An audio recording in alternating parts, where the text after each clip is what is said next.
I admit my dynamic schedule's been a bit backed up lately. I'm only at about 2,000 ancient currency, meaning it's still going to be a while until I can actually obtain my own Gungnir.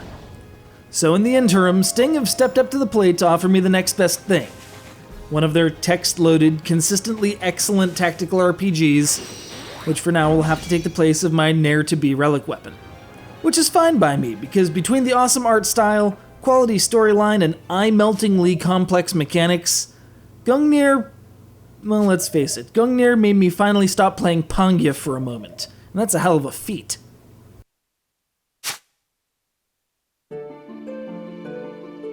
What we have here is a very Final Fantasy Tactics-esque tale of class warfare and the uprising of the oppressed in the slums, presented in the context of a very Final Fantasy Tactics-esque tactical RPG experience. Sure, I could liken it to its own brethren like Yggdra Union or Knights in the Nightmare, but I found that the actual gameplay is much more familiar than those more eccentric offerings. You move your units, attack enemy targets, take strategic points. Concepts more familiar than, say, choosing a card to determine movement and then engaging in micro-battles where you have to alternate taking offensive and defensive postures. If you've played FFT, or Disgaea, or Shining Force, you'll have the basic gist right off the bat.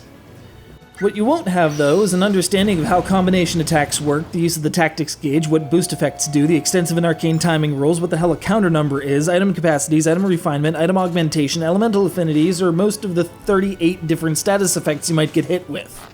I didn't stutter. 38. I shed a tear just reading that. This is my kind of game.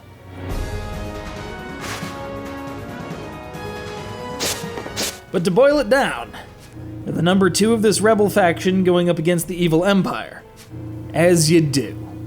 Said empire demands return of the quote-unquote prisoner you've taken, a noble girl sympathetic to your cause, and begins executing your people willy-nilly as loudly and painfully as possible because they can.